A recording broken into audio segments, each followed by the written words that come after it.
Gaza पर Israel का तांडव जारी है। हवा के साथ साथ इजरायली सेना जमीन पर भी हमले कर रही है, जिसकी वजह से गाजा में मौतों का आंकड़ा लगातार बढ़ रहा है। बल्कि गाजा में हर तरफ तबाही तबाही नजर आ रही है। खाने को अनाज नहीं है, पीने को पानी नहीं है, जिसकी वजह से अब गाजा में हाहाकार मचा हुआ है।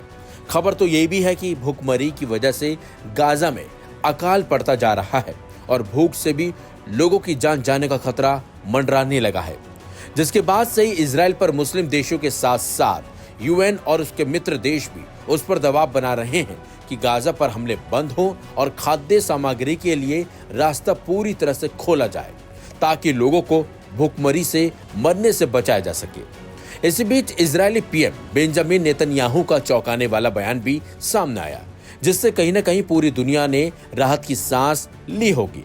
खबर यह है कि नेतन्याहू ने एक बड़ा बयान देते हुए कहा है कि वो हमास संग अस्थायी युद्ध विराम को तैयार है, अगर बंधकों की रिहाई संभव हो। माना यह जा रहा है कि इजरायली पीएम का यह बयान गाजा में फिर से शुरू हुए सैन्य हमले और मानवीय संकट को लेकर बढ़ते अंतर्राष्ट्रीय दबाव के बीच दिया गया है। नेतन्याहू ने कहा कि अभी भी 20 से ज्यादा बंधक जिंदा माने जा रहे हैं। बंधकों को छुड़ाने के लिए अस्थायी संघर्ष विराम संभव है, लेकिन इजरायली सेना का उद्देश्य पूरे गाजा पर नियंत्रण हासिल करना है। हैरानी की बात तो यह है कि नेतन्याहू के बयान से कुछ घंटे पहले ही इजरायली सेना ने वेस्ट बैंक के जेनिन में विदेशी राजनयिकों के प्रतिनिधि मंडल पर गोलियां चला दी थी, जिससे नया कूटनीतिक विवाद खड़ा हो गया था। दरअसल कुछ विदेशी राजनयिक वहां गए थे ताकि वे देख सकें कि इजरायली सैन्य कार्रवाई से वहां क्या तबाही हुई है, लेकिन उस क्षेत्र को इजरायली सेना ने प्रतिबंधित क्षेत्र घोषित किया हुआ था।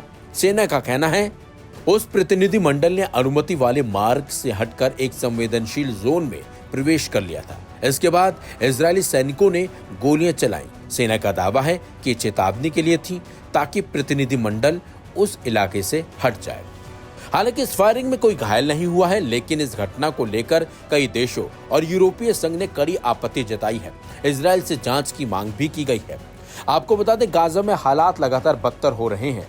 हाल ही में हुए हमलों में कम से कम 19 लोगों की मौत हुई है, जिनमें एक हफ्ते का नवजात भी शामिल है। मानवीय संगठनों का कहना है कि हाल ही में खोले गए केरम शलोम क्रॉसिंग से जो मदद पहुंची है वो नहीं के बराबर है। यूएन के प्रवक्ता ने बताया कि सुरक्षा कारणों से अधिकांश मदद अभी भी वितरण केंद्र से बाहर नहीं पहुंच सकी है। वहीं गाजा ह्यूमैनिटेरियन फाउंडेशन नामक एक अमेरिकी समर्थित संस्था जल्द ही 300 मिलियन भोजन वितरित करने का दावा कर रही है, लेकिन यूएन और अन्य प्रमुख एजेंसियों ने इससे दूरी बना ली है। जानकारी के मुताबिक इजरायली हमले अब फिर से गाजा के हर कोने में शुरू हो चुके हैं।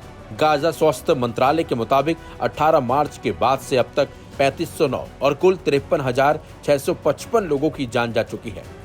इजरायल गाजा पर हमलों के लिए हमास को जिम्मेदार ठहराता है, जिसने इजरायल में 7 अक्टूबर 2023 को एक बड़ा हमला करते हुए 1200 से ज्यादा लोगों की जान ले ली थी और 250 से ज्यादा को बंधक बना लिया था। लेकिन अब जिस तरीके से इजरायली पीएम ने बयान दिया है और हमास के सामने शर्तें रखी हैं, उस पर अब सब कुछ टिका हुआ है। ऐसे में देखना होगा हमास इन शर्तों को मानता है या फिर नहीं।